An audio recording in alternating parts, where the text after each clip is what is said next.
Hey guys, what's up? Rob Mods here. Today I want to do a quick review on my thoughts for the event that just happened over the weekend, the Tower of Titans. So I want to talk about what the event was itself, if you missed it, and what the results were on the game, which is kind of crazy. What's been happening over the last couple of days with market and stuff, and then just kind of some personal takeaways as to what I'm going to do differently next time, what I think would help you out in the future when you're going to take on this event again, and just some of my overall thoughts on the event itself. So let's get into it. Right now we've got Customer Frenzy on, which is, as you know, my favorite event. And tomorrow morning, I'm going to release a vid, which I'm going to do right after this. And we're going to try to hit that 1 billion an hour mark. We've never done it before. We did a video about a month ago now, trying to see how much we could do in net worth in an hour, and we hit 826 mil, but everything wasn't quite maxed out. So here we're going to try to hit it. So we'll see what happens. But anyway, let's talk Tower of Titans. So if you missed the event, let me just go over the event itself. I'm just going to put the game down for a sec.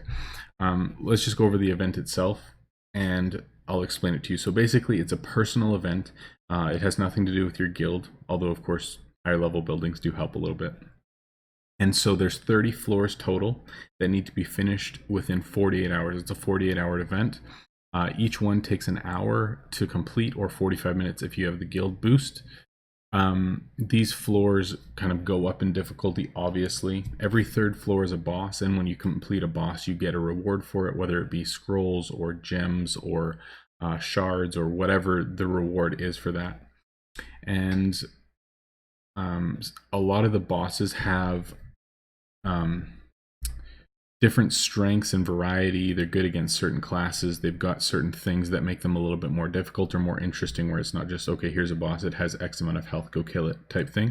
So it's really interesting, as well as there's some unique rewards. So when you finish the tower, the first reward is a Titan soul. Basically what this is it gives you the ability to level up one character or one hero to be a different class.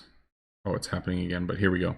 So this one here used to be a Geomancer, but now it's an Astromancer. But you can use the Titan Soul on any of the classes, and it upgrades it to something new that we've never seen before. And so even apparently a hero who's like the first tier, so basically completely useless, now can be used a Titan Soul on, and apparently it's just as good as a tier 6 hero type thing. So only once a month you can do that, but it increases the validity of lower tier heroes really, really well.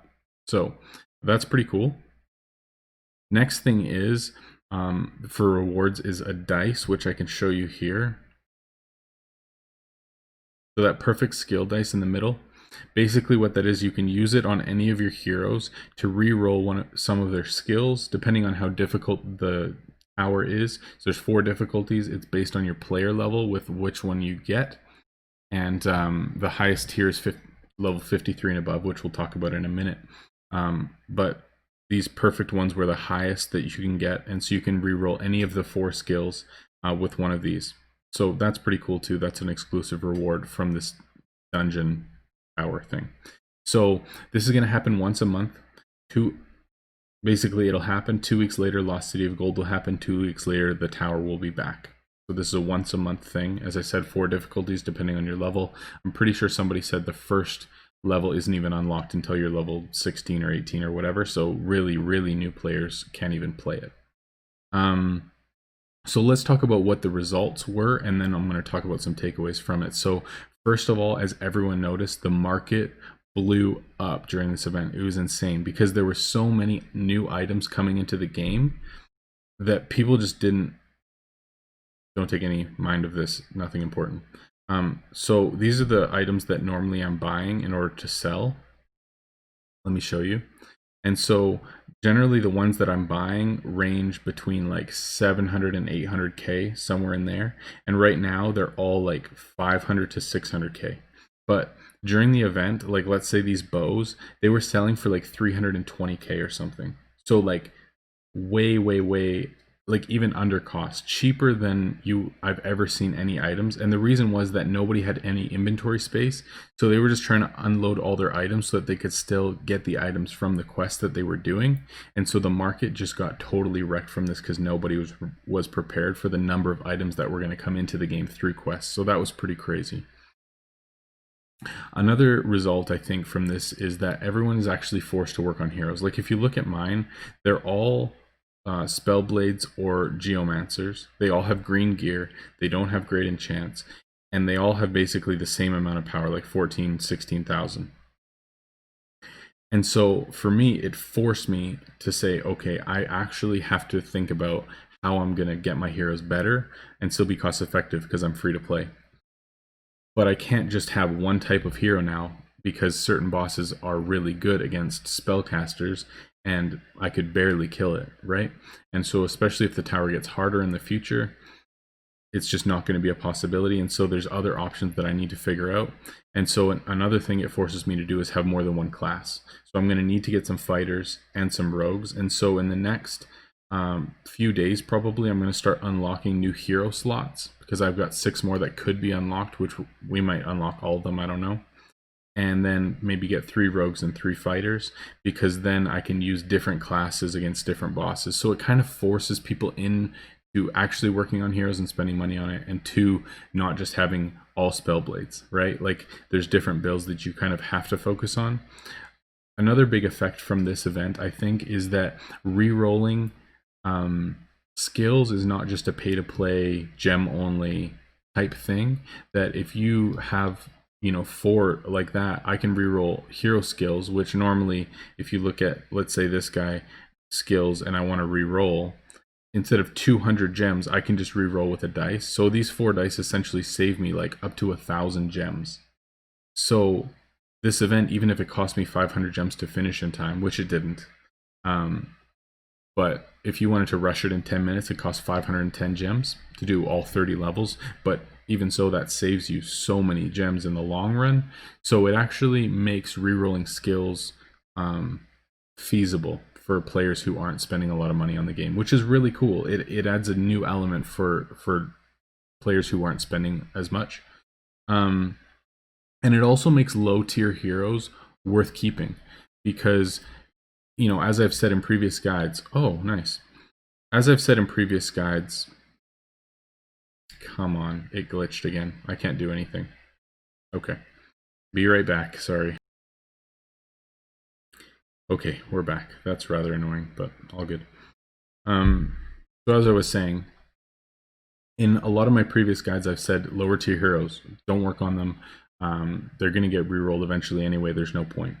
But in this, basically, once a month, you can upgrade a lower tier hero to essentially a brand new tier of hero that now it makes those really crappy tiers not irrelevant anymore. So it makes the game a little bit more interesting in that. So let's talk about my personal recommendations for tower. So I've seen a lot of people say, oh, this is ridiculous. If you just turn level 53, you don't have good heroes. There's no way you're going to finish the tower. And so essentially that's true. And it does suck. And so depending on where you are in the bracket of, let's say one's level 30 to 40 and you just hit level 30 and your heroes aren't very good, there's no way that you're going to finish that difficulty. So I don't know if that system necessarily is the best for all players. Obviously some people aren't super happy about it, but there's not a ton that we can do about it. But I mean, I'm sure that they're going to tweak it in the future and maybe make it a little bit different. I don't really know. It could be based on the total power of all of your heroes combined, and depending on what that power is would be the difficulty that you're placed into. I mean, there's tons of different options for what that could be. It doesn't have to just be player level. So for me personally, what I'm going to do differently next time, well, I can tell you this. I'm going to go into this event with no inventory.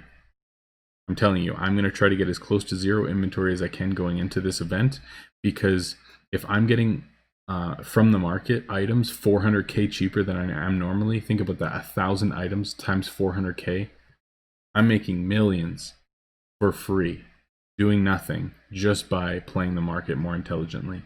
Like 400 million for free. You know what I mean? So you can play it that way yourself if you want.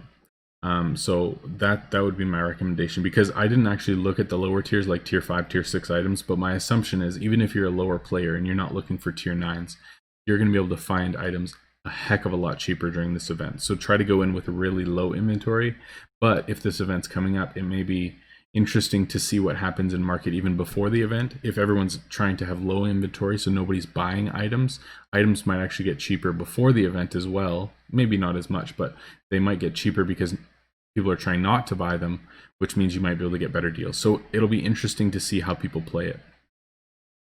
For me, like I said, I'm going to buy new heroes and diversify and have rogues and fighters, not just spellcasters, because now it's necessary. So that's one that I'm going to be working on, and I actually need to work on them because all I have is green. And so for that, for me, is knowing I need to save repair kits, because often I'll have like 20-30 repair kits and I'll just start using them on my green gear because it saves me 1 million each time. So using 20 of them, it just pockets me 20 million. But for me now, it's like, okay, if I just have like 3 or 6 heroes that have like good gear, like purple or legendary or whatever, then I need to be saving my repair kits for them for when they're actually in battle during an event or whatever. Like, I probably won't use them all the time because I can't repair their equipment with gold.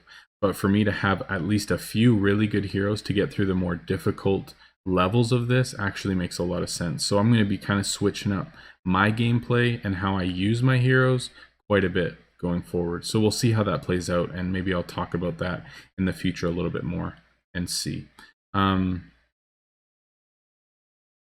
I think that's pretty much it. I just want to know kind of what your guys' thoughts are for this event. Did you like it? Did you not? I know there was some frustrations with it. Some people who couldn't finish it. Some people are saying like, well, newer players aren't going to have the equipment and free-to-play players aren't going to have the equipment. So this is kind of like a high-level pay-to-play event. Which I get, and it's an individual event rather than a guild event. Like, there's a lot of different moving parts, but I really enjoyed it. I think it was awesome. It adds a lot of new elements to the game. It makes it a lot more interesting, and I think, for me anyway, it's just an exciting change and a new event that we get to play every month. So I'm excited to switch things up in my gameplay, do things a little different, get some new heroes, and see how the next one goes. So guys, in the comments, let me know what you thought of this event, what you think that they should do differently, what you're going to do differently, and I'd love to have some of that conversation. So anyway, thanks for watching, guys. Last thing, as you can tell, hopefully, fingers crossed, during this video, the audio's better. I've been messing with things a lot, trying to get kind of a new setup and some new settings with things, and just trying to mess with it so that it's better, because I listen through and sometimes I'm rather frustrated with the audio, and so we're trying to figure it out. We're trying to improve things as we go, and so we'll figure this thing out together. But man, I appreciate you guys watching, especially to the end. You guys are amazing. I so appreciate it, and I'm looking forward to the days and weeks to come. It's going to be a good week of recording. There's quite a few things. There's going to be a new beginner guide coming, that hopefully getting to 1 billion in an hour video coming. I don't know. We're going to try, and some other things I got cooking. So, and I started the market guide recently too. So we'll see how long that takes me to put together. But anyways, thanks for watching, guys. I appreciate it, and I'll talk to you soon.